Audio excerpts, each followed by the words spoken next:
Hi and welcome. Today we're going to be doing a roast duck with marmalade and honey glaze served with a port and orange sauce. But with a bit of a difference, we're going to be cooking the duck in the cob over charcoals outside. Okay, so here's our duck. It's about a 2.4 kilo bird, sourced locally from a local farm. She looks fantastic. What you will find, this duck has been very exceptionally well butchered and prepared. You will find sometimes in the cavity there's like a large amount of fat that you need to just take out and pull out. In my case, my butcher has taken all the giblets and fatty bits and whatever and wrapped them in a separate little container, which I'm going to keep in the fridge because you can boil it down and make it into a nice stock or add it to a chicken soup or anything like that. So to season this, we're going to, in the cavity, we're going to stuff some roughly chopped onions, some crushed garlic, some salt, and on the outside we're going to just, very simple, we're going to have salt, we're going to have some mixed herbs, and a nice big lashing of paprika, which gives it a really nice sort of deep texture, flavour, deep colouring. Okay, ducks have a lot of fat between the skin and the main fleshy part of the meat. So what we're going to do with this, we're going to take a sharp knife, and we're going to make lots of little stabs all the way over the main breast. You can feel that fat under there. And we're not going to go too far in, we just want to go in just enough to get past the skin, but not enough to actually stab the meat itself. And what this will do when it cooks, it'll just allow some of that fat to drain out into the well and out the meat, and should help crisp up the skin nicely. So I'm just going to give lots and lots of little, again I'm not going too hard with this, I'm just going deep enough just to tap into that fat. Go back as well.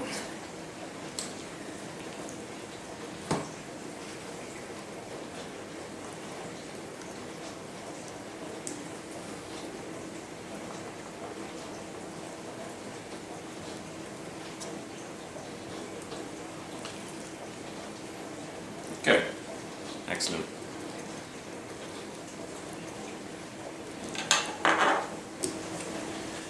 Right, to stuff the inside of the bird, as I said before, we're going to stuff it with some onions and some garlic, keeping it fairly simple flavours. It's very flavours in the bird, we don't need to overdo it. So the onions I've just sort of roughly chopped, got that, and I'm just going to stuff that inside the cavity. That's a quarter of an onion, I think that'll probably do it, to be honest. And with my garlic, plenty of garlic, got a good 4 or 5 cloves there, and all I'm going to do to those is just quickly bang them like that with the back of the knife just to release some of the juices. And put those in there. Okay.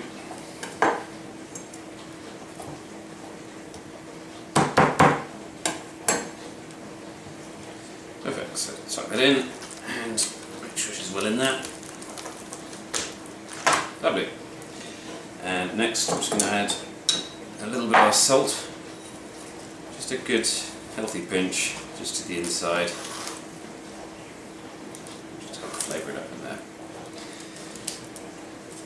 Okay, on the outside of the bird, so normally with chicken or anything like that, I'd always put olive oil, sort of lash into olive oil. This is such a fatty piece of meat, you really don't need to do a lot to baste it, it'll more than baste itself. So what I'm going to do, I'm going to take a bit of my salt, and I'm just going to rub that nicely into the skin, like so. And all I'm putting on that is, these are just mixed herbs. Just give it a little herby crust, get some flavour in there. And one of my favourite spices of all time is paprika. And I think it doesn't do a lot for taste, but it just gives everything a really beautiful dark red earthy texture, and I love it. So we're going to put plenty of paprika all over the bird, which is going to look lovely.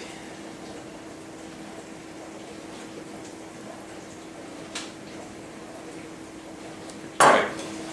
Also, what I forgot to put in earlier, I've got a couple of sprigs of fresh thyme, which I'm just going to fold over once and just stuff in there with the onions and the garlic, which will just give it a nice aromatic flavour coming out of there. Okay, well our bird's almost ready to go on, and let's go light the cob. Okay, so we're going to be cooking our duck in what's called a cob. It's a small portable charcoal based oven. For those not familiar with it, you've got a dome lid, and underneath that we've got our roasting rack with our barbecue plate to catch any of the fat. And underneath that we've got the centre part for our coals, and around the edge here is where all the fat that comes off of the plate will sit and gather. I don't know if you can see that. So there we go. So here I have some Australian heat bead charcoal briquettes.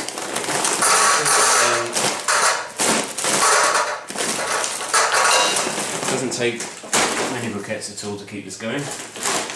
So I think I'll probably get about 12 in there. 3, 4, 5, 6. That's exactly 12. Okay, so there's my briquettes. There's about 12-13 briquettes in there. That'll easily cook for 2-3 hours. These are Australian heat beads, they're exceptionally good quality. And okay, well, let's go outside and light her up. Okay, now we're going to light our cob. We're outside in the garden, so there's not a lot of light to show you this, but when the fire gets going you'll better see. So what I've got is two wrap firelights. These are nice and clean. I quite like these. You can hold them and not get all the smelly stuff on your hands. So the wind will let me. I'll light both of those and put them in the base of the cob. And now our basket with charcoal can just sit straight on top of that, and she can start lighting. Okay, so our cob has just been lit. It's going to take about 15 minutes for the coals to be ready to cook on, and in the meantime I highly suggest one of these while you wait. Cheers. Okay, so it's been about 15 minutes since we lit the cob. The coals are nicely settled down. You can't really see it in this light, I'm afraid. But hopefully you can get a rough view if I just zoom out there. So we're going to put the duck on and get her cooking.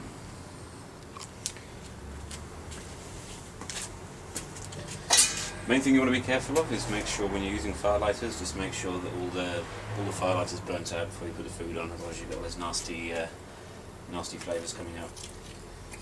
So onto the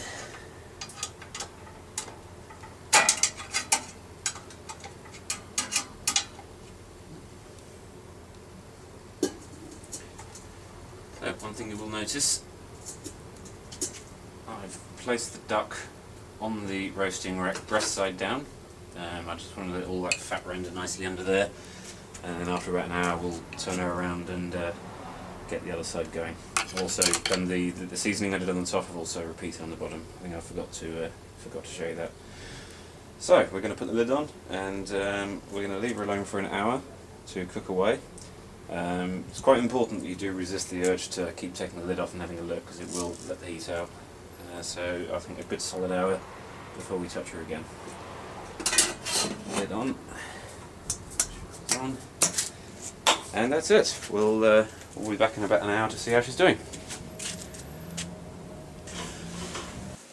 Okay, now for our sauce that we're going to serve with the duck, we're going to do a port and orange sauce. So some of our basic ingredients in that, we've got 2 large oranges which I'm going to zest, and we'll use the juices from that as well. There'll be an onion in there, a Norse chicken stock pot, and most importantly a nice bottle of port.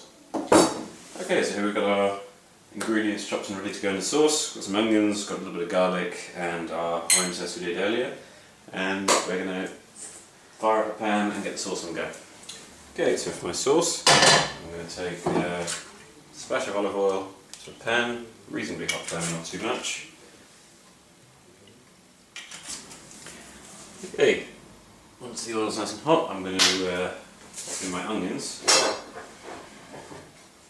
Now I don't want these to brown, but I just want to sweat them off quite nicely.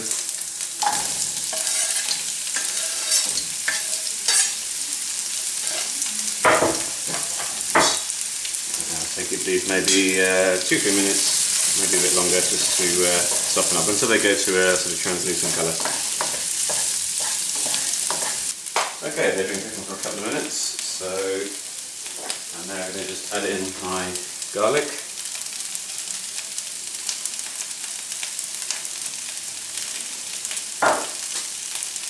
And a good swig of port. I haven't really measured it, so it's probably about 1/3 of a bottle.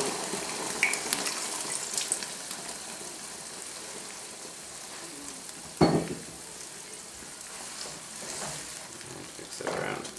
On top of that, I'm going to add in my orange zest.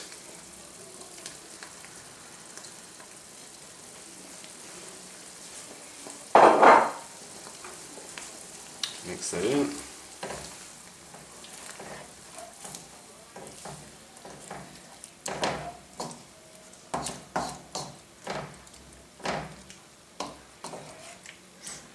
Right, and on top of that I have a pint of chicken stock, which is made from a Knorr chicken stock pot with a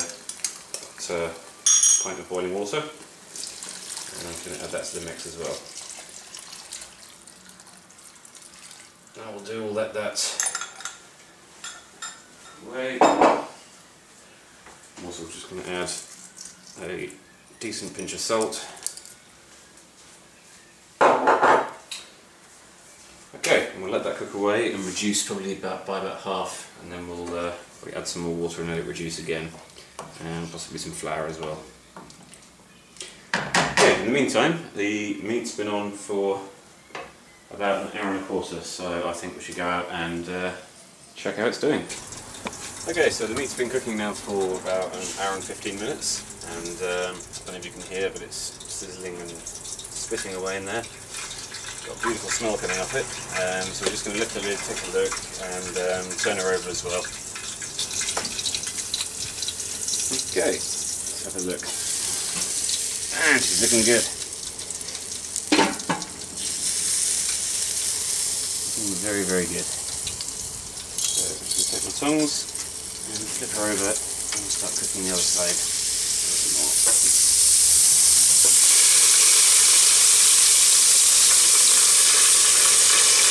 And it smells absolutely delicious, and the skin looks like it's browning up nicely there.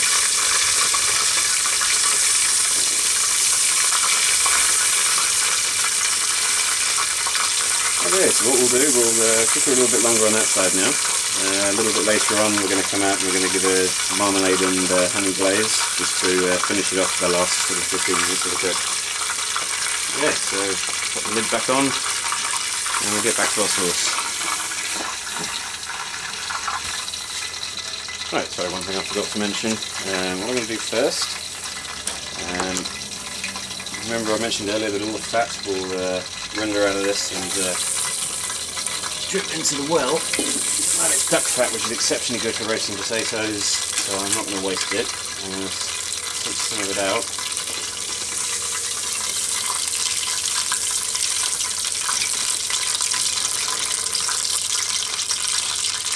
Got a standard sort of turkey baster pipette, and I'm just going to pull loads of this fat from out of the well of the cob. It really is delicious, and I'm going to add some of this to the sauce as well.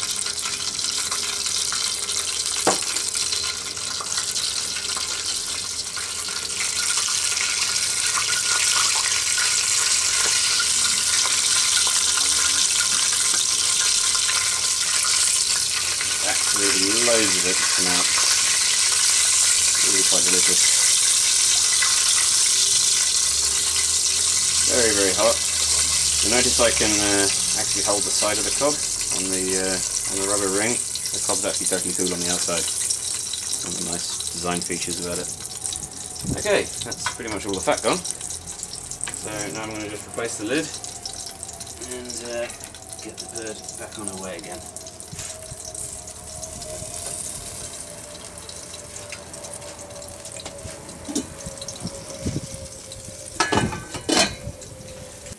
Good, I'm going to take some of that fat that dripped off from the cob, and I'm just going to add a little bit to our sauce, got that beautiful duck flavouring in there. That will really help boost the sauce. Okay, I'm going to do a little glaze here. This is just to go on the bird in the last sort of 15 minutes to cook. Should give it just a nice little all-round flavour. Very, very basic glaze. I'm just going to take a little bit of water.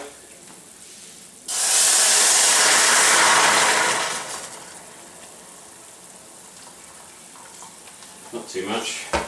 And to that, I'm just going to add a decent spoonful of honey. A little bit more. A couple of spoons.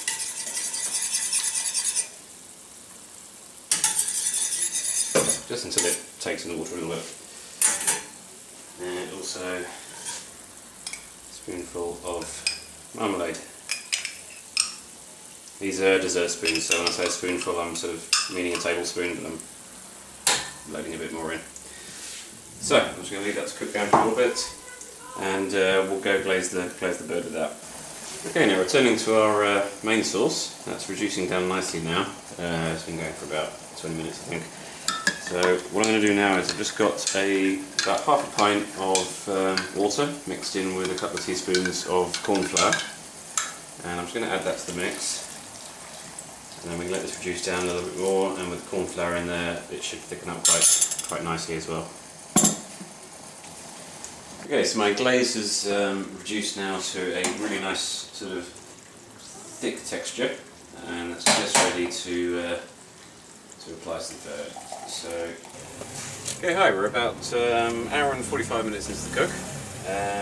She's sizzling away nicely, smelling beautiful, the aroma's coming off it, it's just fantastic.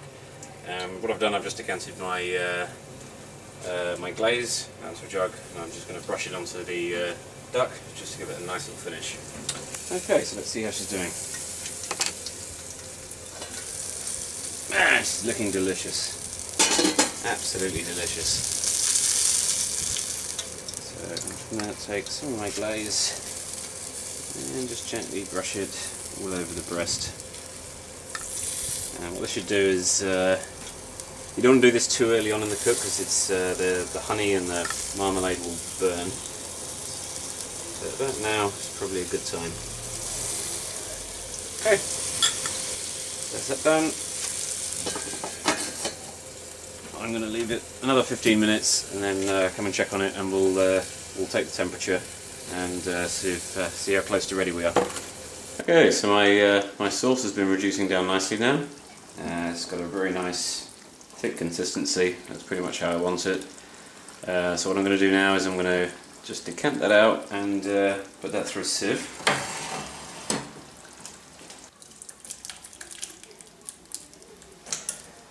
And okay, that's the last lot. And mix it around a little bit, get all the juice we can get out of it. We have our nice juice, beautiful texture, and that's going to taste amazing with that duck. Okay, so we're back outside of the cob. It's been going about sort of 15, maybe 20 minutes just with that glaze on. I can smell that coming out, it's beautiful. What we're going to do now is just check on the meat. I've got a digital meat thermometer. We're just going to check the temperature. I reckon she should be done now. It's been on for about 2 hours. If you look at various websites, I think the FDA says 165 Fahrenheit is the safe temperature.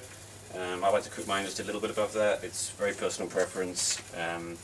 Duck is a very fatty bird, so the risk of drying it out is not quite as great as chicken or turkey. So let's have a look. Wow, that doesn't look terrible in the accounts, does it?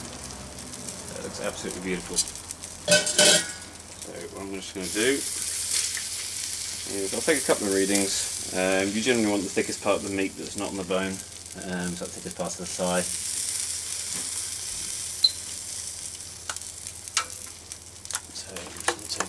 reading.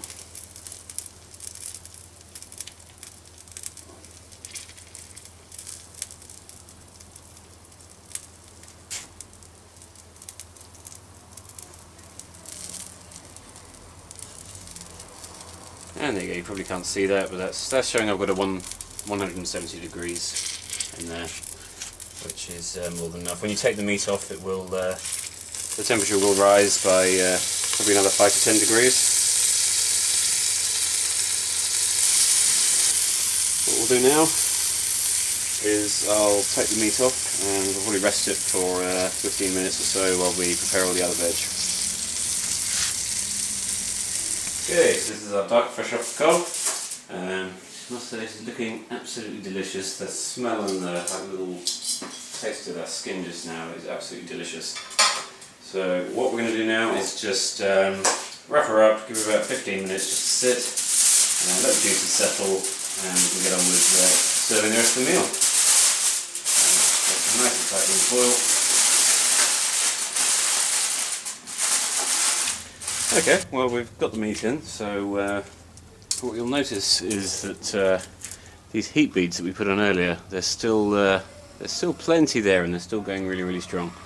So a good tip that I learned off a very good friend of mine, who, if you YouTube enough Cobb stuff, you'll know him, is to extinguish them and use them later. If you're doing a shorter cook of an hour or less, then they're perfect, and there's got plenty of cooking time left in there. So all I'm going to do is take sheet of tin foil,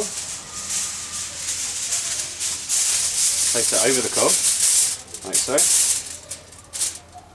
and I'm going to return my barbecue plate to hold it in place.